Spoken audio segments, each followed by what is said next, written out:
Hey, what's going on? It's your boy Devante, Cylla. I'm here with Nate the Great. Hey, what's happening? What's happening?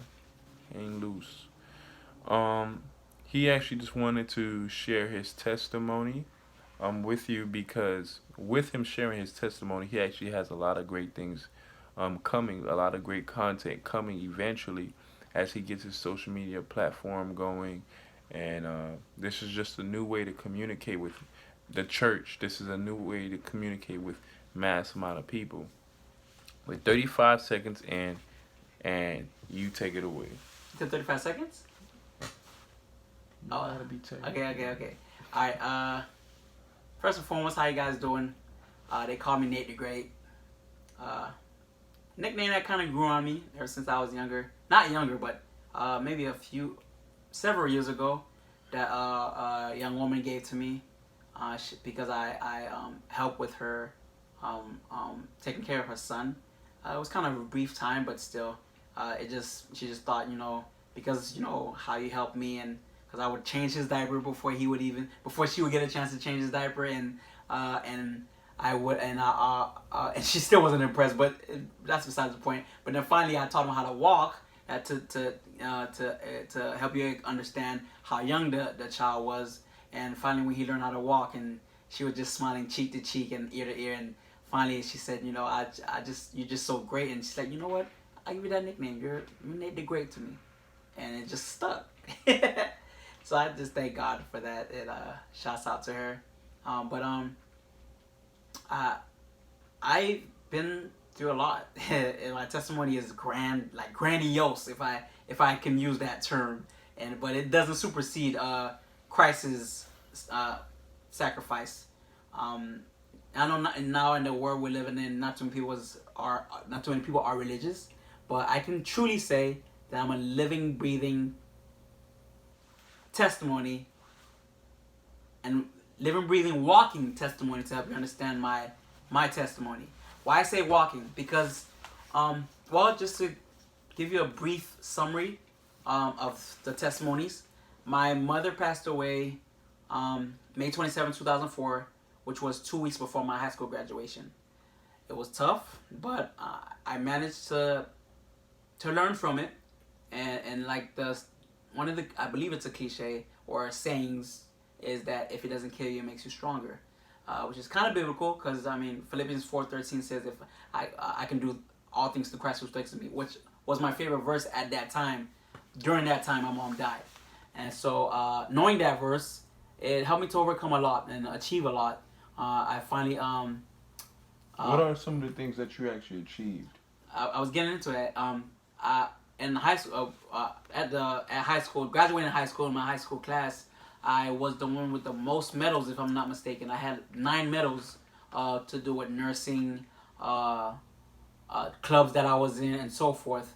But one of the achievements was that I got my home health aid license, HHA, home health aid license, and I took the test for the CNA license, which is one of the programs I was in high school, which was HOSA. Shout out to the HOSA people, HOSA, which stands for Health Occupation Students of America, and that's a Health Occupation Students of America, HOSA, Health Occupation Students of America, HOSA. That sounds pretty cool. Yeah, it's very cool, and it's a jumpstart program that starts in your junior year, and it helps you to get your license in either CNA or home health aid or anything medical. Not anything, but basically the entry level of the medical field of nursing. And so I got to compete also in that, and statewide and also national. And statewide we went to the state, and then after that we went to nationals. But I placed, me and a group of us, we did a study on diabetes, which my father was infected with, so it was very pertaining to me, so I chose to do it. And we placed first place in all of Miami-Dade County in diabetes awareness my junior year in high school, which was 2003. And then I switched 16 years ago. Yeah, about 16 years ago. Yeah, 16, 17 years ago. Yeah. So, and then my senior year, I liked the nursing. I loved it. And I also did internship, by the way, at Jackson South and also Heartland Healthcare Center, the nursing home, and Miami Lakes, and Jackson South, of course, downtown Miami, the hospital, Jackson Memorial Hospital South.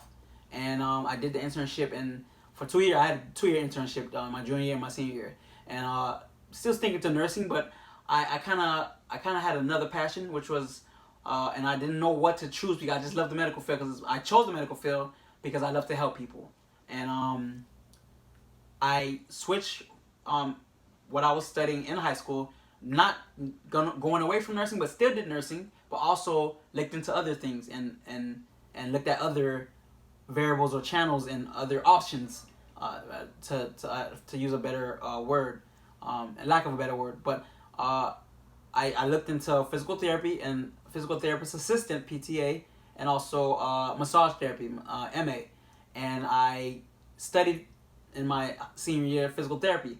And actually, what was funny is that I got so great at it that I was able to my Made the nursing grade. yeah, made it great. I got so great at it that my nursing instructor, Miss Mobley at American Senior High School, the best high school there is. Anyway, Miss Madeline Mobley asked me to train somebody in the physical therapist competition and of the HOSA program, Health Based Students for America, and I taught this young girl, and I got so, I guess, no, not I guess, but I did get like so arrogant and cocky about like knowing so much about it that I didn't want to study no more. And because of that, she placed first place in all Miami-Dade County for physical therapist assistant, and I placed second. It goes to show you, you got to be humble. I mean, I should have known that. Well, I did know that, but I let it get to my head at that age. I was 17, 18, so I let it get to my head. It's okay. As adolescents, we tend to do that, and that's why you have the scripture in 1 Corinthians chapter 13 at the end. No, 13. Yeah, chapter 13. I believe later on in chapter 13 that talks about when I was a child, I thought as a child, I reasoned like a child, I did childish things. But as I become a man, I put away childish things, and not reason like a child or think like a child, because I become a man. And Amen. amen, yeah. And so I accomplished getting second place out of Miami-Dade County, like I said, part of my accomplishments in high school. And what was amazing about switching to nursing in high school was that I was able to utilize it in my actual life. Why I say that is because of my mom. In her dying stages, I was actually in a competition, but then I came back right in time after the competition was over for the physical therapist and program with the HOSA program. And I was in Jacksonville, Florida, where the competition they usually have of HOSA before you go to nationals, of course, and nationwide, all the United States. But I switched to nursing, which was odd because my jazz band teacher actually got upset with me. He was ticked off, and because I switched from the music career, which runs in my family, and I switched to nursing. What was your question? Okay, so I would like you to share the commonality between your mother and yourself. I was getting into that. So yeah, so the reason why I switched to nursing, I knew I loved to help people, and like my mother, she was the same way. She loved to help people, and she did it in many various ways. She was like, if there's such thing as a Jackie of all trades instead of Jack of all trades, I would call it a Jackie of all trades, because she was good at literally everything she touched and tried her hand at. Very, very versatile in everything in the church, and that's another story. But she was able to do like everything like they asked of her, with where it came to cooking, where it came to being a director of skits and plays, which she started at my late mother, where she started at her church, which is also my grandfather's church, because he's a bishop now, but was just a pastor back then. But anyway, to leading, even directing a choir and so forth. But anything she would try, either in the ministry, she would excel at. It was amazing. Like you don't know too many people like that, because somebody would be good at this but not good at that. But my mom was great at everything, just about, from my experience and from what I observed as her child. But I switched to nursing, and it was very pivotal at the time. And just to elaborate on pivotal, pivotal basically means very vital, which is a synonym to pivotal. But it was very vital at the time because my mom had a 24-hour nurse with a certain hospice care, and the 24-hour nurse was just mishandling my mom, like any way, just pushing her body and shifting her any type of way. I believe it's just because of check. But what was going on specifically with your mother? She was dying. What was she dying of? She had the full blown virus, just to kind of keep her virtue, but she was infected with a virus that's similar to cancer, and it was killing her, and it was deteriorating her body and everything. She was in a vegetative state. But like I said, I mentioned about the 24-hour nurse, and correlation with why God used me in that way was that since I was in nursing and I saw the way the nurse was treating my mother, like, I mean, basically, you have a lot of the nurses, to touch on that subject a little bit, but a lot of nurses would work in nursing and just acquire the book knowledge about nursing and get their license and just do it for a paycheck, which is very frowned upon in any field, but very frowned upon in the medical field.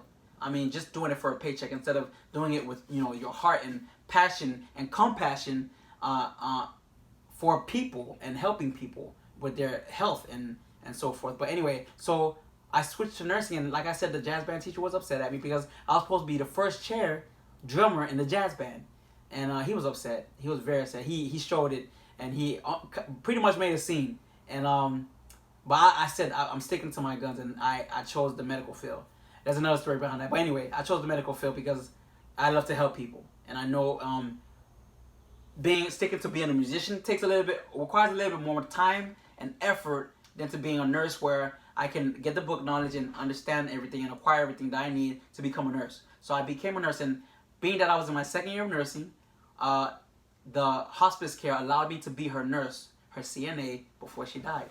So I got to do her bed bath, I got to feed her and medication. But I couldn't give medication because I was just a CNA, and no CNA can give medication, only RNs, which stands for registered nurse, and I believe LPNs, which is licensed practical nurse, that can administer medication, and of course doctors. So I became my mother's CNA before she died, and it was a privilege at the time, and a lot of people ask me, where did I get the courage from? And I mean, besides now knowing that it was the Holy Spirit and of course God, encouraging me to do so. But I mean, I just did anything. I mean, I just did as also my profession that I was learning in high school and going to college. But just from but what I learned and acquired in class in the nursing program with HOSA, I knew what to do, and I just didn't like the way the nurse who calls herself a nurse. You would say it was out of love. Yeah, it was. I did it out of love, not just love, but just the decency, and of what the job as a CNA, a certified nursing assistant, requires and acquires. And so I did it, and I even would skip school. And because the nursing program with HOSA, you have to be in honors classes, and it requires being in honors classes and learning certain things. So I was in honors classes but I had preferred the AP classes just to look so smart. But anyway, being that I was in honors classes, I said that to say this, being that I was in honors classes, even though I skipped school, my weighted GPA or unweighted GPA was still higher, and it still covered the days I missed in school. I can't say I missed like the majority of my senior year, but I did miss the ending of my senior year in the last 2 or 3 months left of school. And I got to take care of my mom, and I thank God that I was in those honors classes. That's an accomplishment. Yeah, it was an accomplishment. I thank God that I was in those honors classes and got to still graduate on time and graduate with my class. And because of the greatness of the school, American Senior High School, and the counselors that were there, they worked out and hashed out everything that needed to be done behind the scenes, and I didn't even ask me, or because they know the emotional state that I was in, taking care of my mom and so forth. And even would show up to two of the guidance counselors, including my guidance counselor, would show up even to my mom's funeral, which I didn't even give information about, but that's how much they cared about us at that school. And that's why I believe it's been a while now since the school is still a rated A school in the Dade County district, and I just love the school. American Senior High School, and I was class of 2004. And our motto at the time, and every year, usually classes, senior classes, period, make mottos. Where at my school they did, and our motto in 2004 was very catchy. It was class of '04 like none before. Amazing. Like it's basically even our motto like just exemplifies my whole testimony in my life alone. Class of 2004 like none before. Like so many people say that they haven't met nobody like me, and there's not too many people like me, and I guess I could say I'm flattered, but I just it's the way my mother raised me, and it's what God instilled with me with the several people. I mean, through ministries and so forth, instilling certain criterias and what's the other criterias, and also what's it? I'm trying to remember the word. Criterias and attributes. Oh, thank you, Lord. Criteria and attributes of just being a Christian, and just being a man and a person of faith. And I thank the Lord that He's instilled all these different things in me, just growing up and learning from these experiences. But knowing that my mom was dying, and finally when she did die, and like I said, she died 2 weeks before my high school graduation, it hit me hard. It hit me hard. I was depressed, and I really was suicidal. I was very suicidal. And there was another story, but that's in another video, just explaining like the conversation that me and my mother had before she died, which was what was that? Well, it's a little lengthy, so I'll do it in another video. But we had a conversation because it was amazing that she knew that she was dying before she died, and that was like 2 to 3 months prior, and I couldn't even understand or even fathom how she knew. But besides her being spiritual, maybe she could, well, besides her also knowing her own body, but she just knew she was dying. And we had a brief conversation while she was driving me to my first job, and I'm kind of showing my age by saying my first job, which we had to have as part of the HOSA program, which also was working with OJT, which stands for On the Job Training. And we had to have, basically to explain that, we had to have a job and also do the internship with nursing and show that we're able to keep a job and also be in school and still get a grade for both. So the on-the-job training was that we had to find a job, any job, either in the medical field or not. And the job that I found after like tons of months and our instructor and Miss Mobley helping us with our resumes and preparing us. But the job that I found, long story short, was Eckerd Drugstore, which became CVS. And back then, Eckerd's Drugstore was known to be very, very expensive, on the expensive side. And I guess that's probably why they went out of business. But I believe CVS bought them out. If correct me if I'm wrong, anybody in the videos and so forth, knowledge about that. But anyway, CVS took over Eckerd Drugstore. But anyway, my experience at Eckerd Drugstore, my title was customer service associate and also stock clerk. But anyway, so with the on-the-job training and experience and so forth, and nursing and so forth, I learned a lot, but still was depressed. And even though I had a job, and I had my home health aid degree, and the CNA degree, I passed the test, the written test.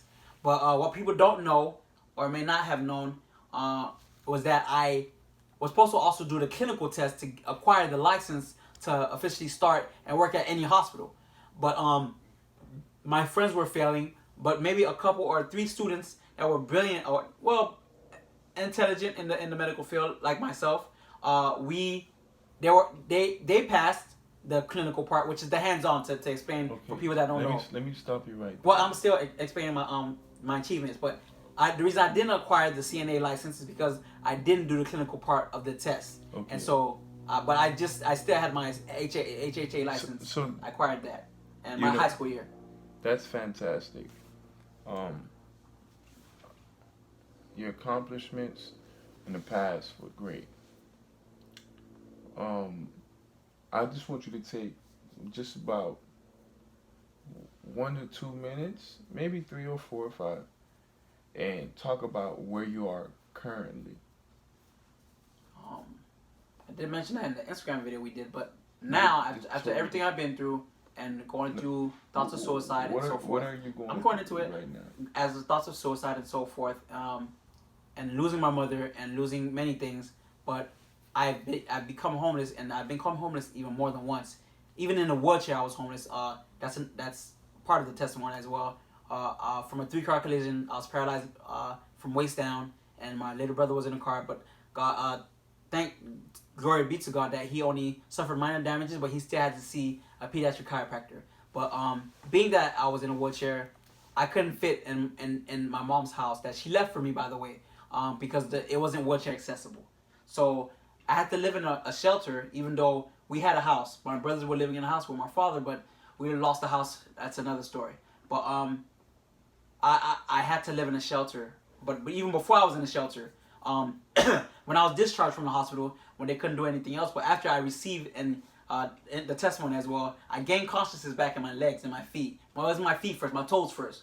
And it was after many research, even getting paid for research while being in the hospital and bedridden from being paralyzed from waist down at Jackson South Hospital, while I also did an internship. But I was discharged, and after they can't do anything, after I was done with all therapy, and I was discharged, and one of the members at my mom's church picked me up and brought me to my grandfather's house, where I was living for some time. And because I guess the disagreement between my grandfather and my father, my grandfather put me out, and I was homeless since then.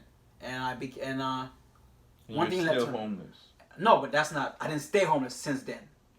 You have to understand. So you were on and off. I was homeless more than once, like I said, several times, and like I said in the Instagram video. But I've been homeless. Honestly, I lost count. I know it's close to 7 or above 7 times I've been homeless.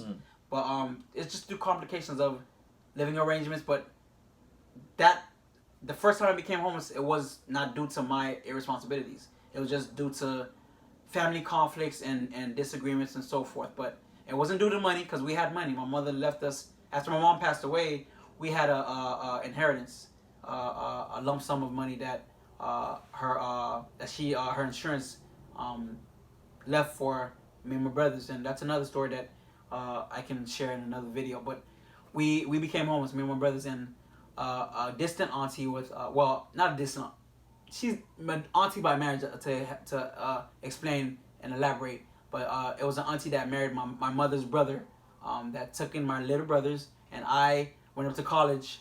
But I stayed back here, but I came back and just was in a wheelchair for a while and had no place to stay. I was staying with my auntie for a while, but she couldn't bear to see me in that state, because I wasn't born in a wheelchair. But she couldn't take care of me, and it was tough for her and difficult for her. So ever since then, thank God, I was denied disability to be able to take care of myself, and but I wasn't homeless. After, even though I was denied disability. I was living with some friends at a different church up north in Fort Pierce, where I was going to college, and was still living up there. But when I came down here, the whole reason I came back to Miami was because my other brother was in an accident, and then that was my middle brother, and then my father was in a car accident the same year, 2006. 2006 was a horrible year for us. But anyway, coming down here, I became homeless because I couldn't fit in a lot of houses because it wasn't wheelchair accessible. But I managed to use my disability and find a place. I had to rent. I rent from different people, from different ministries, different churches, and so forth. And went back to college and to finish up with my massage therapy degree and, of course, physical therapist assistant. First went to Miami-Dade entrepreneurship. And you finished those? No, I didn't. I went to I finished one of them. Let me explain. I went to first Miami-Dade College. Which one did you finish? I'll elaborate. Let me get to that. But I first went to Miami-Dade College, entrepreneurship campus in Little Haiti, downtown. Well, in the Miami area, down south area. After to elaborate on what Devante was asking, which one did I finish? After Miami-Dade College, college was advertised on TV, and I took a liking to it, which was Florida Career College. And at Florida Career College, I was practically done, and they went out of business, and I quit before they went out of business. But anyway, after that, I just was out of school for a while, and I was still going from place to place to place because it was just difficult living in place to place. Did you actually get the degree? let me finish Devante. I'll get to that. But I went from place to place to place, and finally, I went to a different college, which was Beauty Schools of America, which had massage therapy, but not physical therapist assistant. But I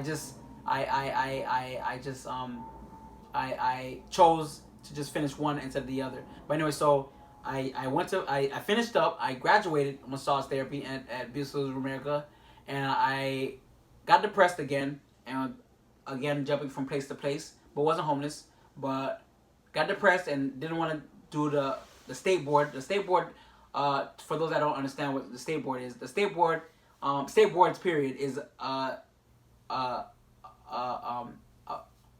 with it has to do with the medical company where medical field where when you take the state board test, that's how you get your license in whichever part of the medical field you chose, whether it's a CNA, a RN, a LPN, a doctor, a surgeon, which also a doctor, but any part of it, even electrocardiograph technician or PCT, a patient care technician, or so forth. But when you take the state board test, and depending if you pass or fail, if you pass, you're able to get your license in that field that you chose. And so I never got the license in that, but the only license that I did have was the home health aide, and I let that expire. I didn't keep up with it because I was so depressed and jumping from place to place. But then another miracle happened. Knowing that I had HIV/AIDS, I found out that with one of my social workers that there was a program, a Section 8 program, as a specific program called HOPWA, HOPWA, which stands for Housing Options for People with AIDS. And now you have to technically have AIDS, full-blown AIDS, to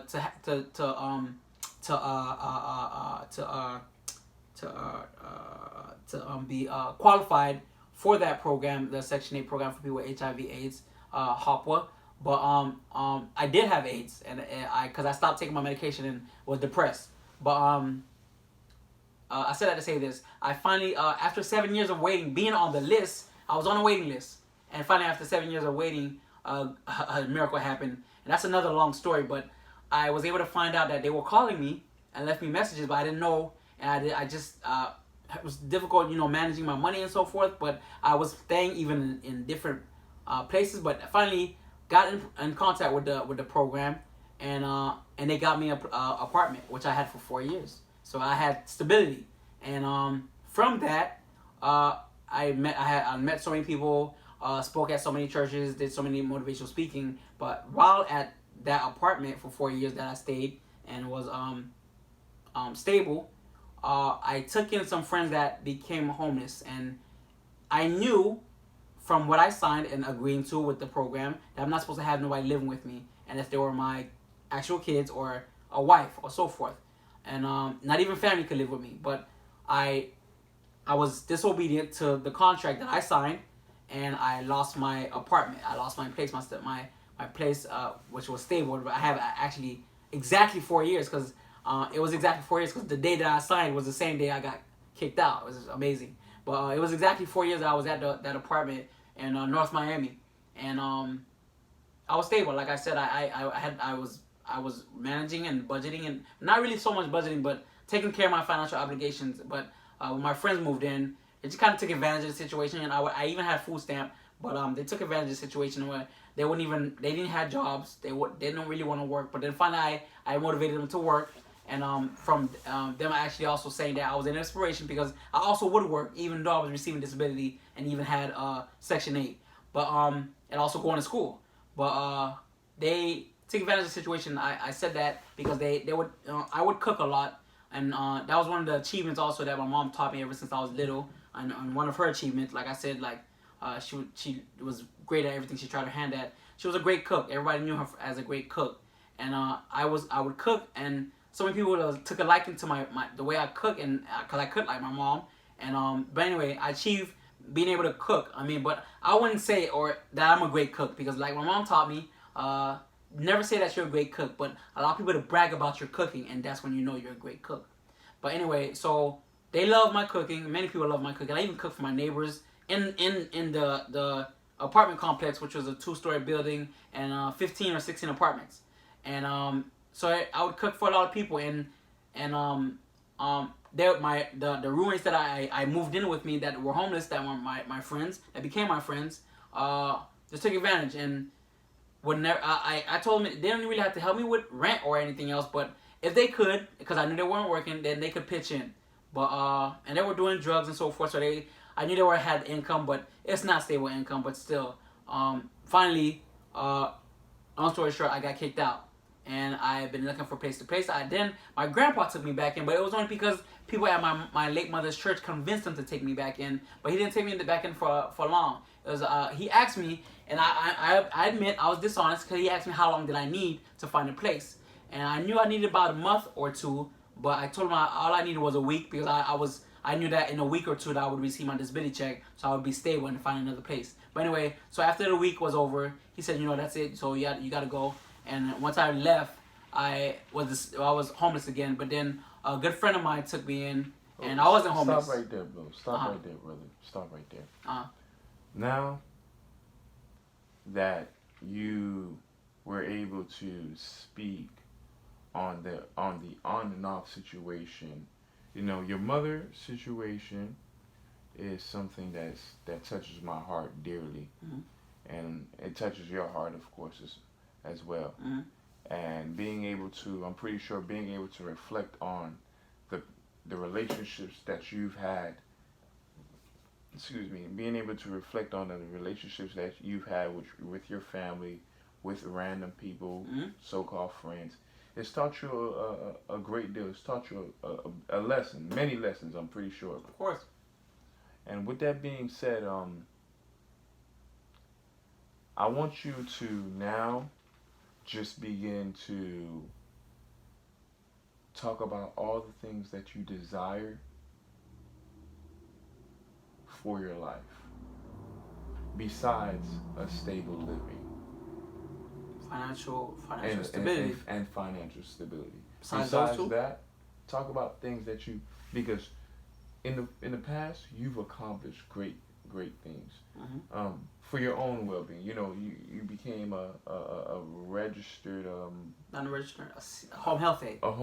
A registered home health aide, I would say. Yeah. A licensed home health aide. You've had nine accomplishments as nine medals in my high school graduation. 9 medals. Got the pictures to prove it. You got the pictures to prove it. You are a phenomenal musician. The other day I even heard you hitting some notes as far as singing. You can sing. You're a motivational speaker. Also played varsity football for 2 years. You also played varsity and ran track for 2 years. Ran track. So, now that you've had like a 9-year gap, a 16-year gap from 2004 to 2019, now we're in 2020, of just, besides, you having your 4 years of stable living situation, it's just been one thing after another, car accident and things like that. I want you to just dream to the camera about dream, desire, vision about things that you would like to accomplish within the next 3 to 5 years. I did cover that. Besides living situation and financial situation. What are some things? Owning a car. Well, wow, that's cool. I had a car. As a matter of fact, I had a car during that time. But what type of car would you like to earn and own now? Oh, after of course being stable in a career, I have many dream cars. As a matter of fact, my dream is to have 7 cars, but I What's can't say. What's the first car that you think that's my possible? My first dream car was the Dodge Durango, but I still love it, but still, there's many. It's not. The build. Does the body of it change, and I don't like the new one. But the car that I really want most now, I guess it would be the That's tough to call. It would be any. Well. SUV. I know I want an SUV. An SUV. And I know there was just like I said, the Durango first I wanted, but if I could find that in that year, it was the 04-05 Durango. They changed the body of it in 2009. So anywhere from 04, 2004, actually to be specific, the Dodge Durango Limited, which has everything in it, the DVD player, the leather seats, everything, and also the wood grain. But anywhere the Dodge Durango between 2004 to 2009, or if not that, then a Suburban, probably the newer Suburbans, but ultimately someday, I know for sure I want the new Cadillac Escalade, and also the new Jaguar, and maybe someday also a Tesla. That's 3 cars so far, and probably any Tesla, but maybe specifically the Tesla Model X, which is the SUV Tesla, which back in 2015 was the fastest SUV in the world. But besides those 3, I know I wanted the I wanted some sports cars. I love the speed, but I think I know that I wanted the I wanted the Bentley. I want to own a Bentley, only because of my ex, but I wanted to own a Bentley, and I also wanted the cause she just got opened my eyes about the Bentley. But besides the Bentley, that's what 4 or 5. Also the I already mentioned Jaguar. Also the I'm trying to think. The Denali, the Yukon Denali, the X I think it's Yukon Denali XL, which is the longest one, the biggest one. I love that truck. Okay. That's GMC, by the way. Do you think about? You asked me for the 7 though. I didn't say all 7. I know I didn't ask you for all 7. I asked you for dream car for one specific one, and then you gave me all 7. But that's fine. You know, we don't have to get everything out. I just want to start thinking about the future, you know, and things that are possible. Do you think about going to a specific school? Do you think about having a specific degree? Do you think about getting your master's, your bachelor's, your doctorates? Do you think about any of that? I used to, because I love the medical field, but because I learned so much about different seminars I've been to about money and so forth. And you know, the main thing, I mean, it wasn't the main thing in the medical field. My main thing in the medical field was to help people. But my main focus, utilizing the medical field to help people, was to be financially stable, and also utilizing my money to help people. Also utilizing the money that I make from the medical field to help people. But from seminars I've been to and learning about money, I understand there's many different avenues and many different ways you can make money besides residual income, but just making your money, making money. And of course, it costs money to make money, but I failed at a lot of investments, but which is one that also led to a lot of reasons why I became homeless. But just making the right investment and into myself. But that's the main thing, because I have a lot of inventions, and I currently have a Christian patent lawyer, and I want to invest in myself and have a successful business and being financially stable. And I probably won't go back to school, because I mean, I can because I'm disabled. By the way, I didn't mention.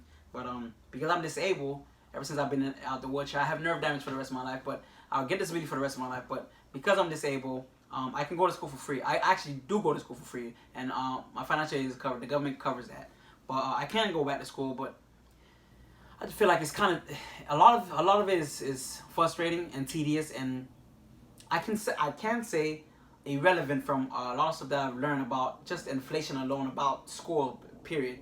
It's become like it's really a business now, school. And I mean, from just being part, I also joined the then I forget the name of the organization, but it's an inflation organization society that I became a part of that organization, learning about inflation, about schools. So I know that some schools now, not all schools, are a scam.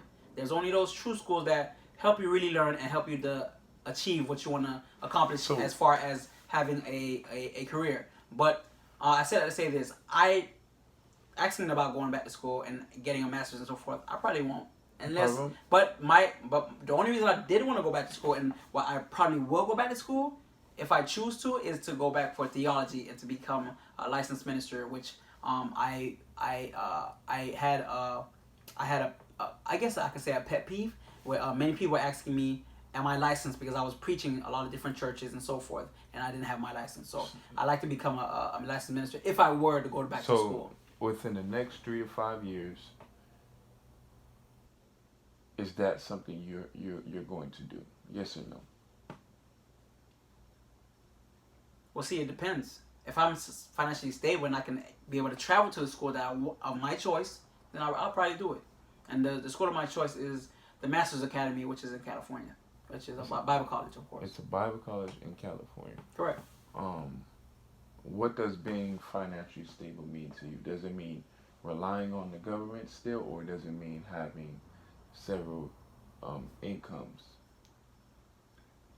I did mention. I said learning about money that So I'd be able to be not just financially stable, because you also said not to so much talk Free. about just financially stable, but just being able to learn more about money and be able to help people in many different ways. And So would you say you want to be wealthy? I mean, everybody wants to be. Is that That's one of my. Is that your goal? That's one of. I can't really say it's a goal, because I know so much about the Bible that it says about a wealthy man or a rich man and the parables and so forth. But that's another topic. But just to be able to have enough money to help people and not so much lack, but have enough money to be comfortable. You, yourself, and others. Help myself, and hopefully soon my immediate family and my future wife and kid, unborn children and so forth. And but you have to be comfortable that if they can ask me for a certain odd amount of money, that I can give it willingly and wisely. Of course. I have a question. I have an answer. You want to be a businessman. You are a businessman. Not so much. My father was a businessman, but well, I believe if you want to be financially free and you want several cars and you want a certain home and you want certain things coming from where you come from, if you speak it and you claim it, then it shall be. It's either you want to do it or you don't. So I believe you have to embrace the calling, if to say whether you're a businessman or not. Because if you want to learn about money, you can learn about the money, but if you never do anything about it, if you never have 3, 4, 5 sources of income and step into the calling of being a businessman, then you'll just be an analytical thinker and you'll never step into the 7 streams, the 6 streams, the 4 streams, the 3 streams of income.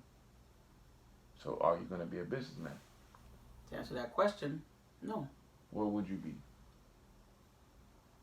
I'd just be a person that is comfortable with the amount of money that I have and have different aspects to be able to make money, but not so much businessman. Because you got to think about what the detail and what entails of being a businessman. You have to have a company. You have to have many things. I mean, just think about. You don't want to have any companies? I have a nonprofit, and I mean, that's the type of person I am. That's a businessman. Not so much, because you're not making profit. As a businessman, you're supposed to make. Organizations, they make profit. Let me correct you. Non-profit organizations are in the business for not making profit. They're in the organization to help people and educate people on what their main thesis or their main reason for having the business. And the non-profit that I have is for HIV/AIDS, because one of the things I started because of my mother.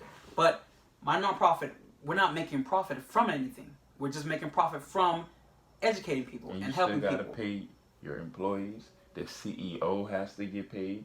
Yeah, but still, we're not making profit. The Red Cross, it's not for profit. It's not to monetize my point. Material, but you still make money. You still generate money. You're not generating money for the company. You're not generating money You're recycling the money. Right, and while recycling money, the CEO employees still have to get paid. Of course, but they're not getting paid more. They're not going to get a raise and so forth. They're not expecting that because it's non-profit. And that's understandable, but the CEO still has to get paid. Yeah. I just agreed with you. They're all getting paid, but they're not getting raises because But they you expect. still gotta be a businessman. You're a businessman. That's you have to think about. You're handling your business. You have to. Your nonprofit You can't really play with that. I'm not making because money is not an evil thing. It's not. And I know you The didn't love say of money is the root of all evil. right. And just because you're a businessman, that doesn't mean you love money. There's businesses that are for profit, and there's nonprofit organizations, but churches, nonprofit. But at the end of the day, the people at the top got to get paid. You got to do, but it's not for, it's not all about money. That's understandable, Good but point. but you still have to. The CEO still has to get paid. You keep stressing about the CEO, but it's everybody's getting paid. Everybody gets paid. But it doesn't mean the CEO is making more money every year. He's not. Hey, sometimes the CEO makes more money as the organization gets bigger. As the organization gets bigger, so the CEO eventually gets raises. You don't want your CEO. Of course, there's sometimes the Red Cross CEOs and presidents. You think how much money do you think they make? I have no idea. They make millions of dollars. With millions of donations, they make millions of dollars. Oh well, you have to understand they're getting donations. Exactly. So. And they're doing their job. And they're recycling the donations within the company. And they're making millions of dollars. But it doesn't mean that they're making a profit. But that's the beside the CEO point. We're getting off topic now. The CEO makes money. We're getting off topic now. We have to get back on topic. The topic is, I was not necessarily stressing, but I'm making sure that you not what to say making sure, but the next 3 to 5 years, I'm doing my best to impart a grace on you, that you're making a decision and a choice to follow your dreams, and it doesn't matter how outrageous it may seem to others. Mm-hmm. If your goal is to just be, financially stable, living in your own place, such and such, then fine.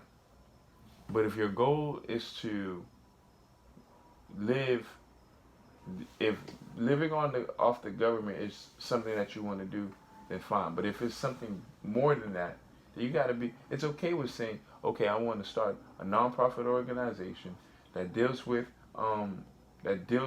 health, that deals with recovery and things of that nature.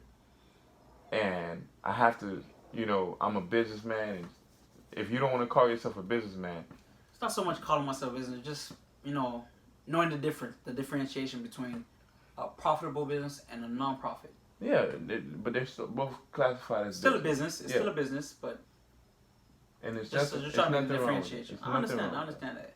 But what I was gonna say, I was talking about.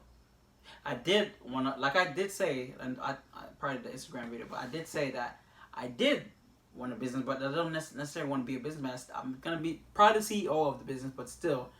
You will be the CEO or president or founder. Right. You're starting it, right? Yeah, but it's already an idea that people have, but it's not. It's this with different. Is it just an idea?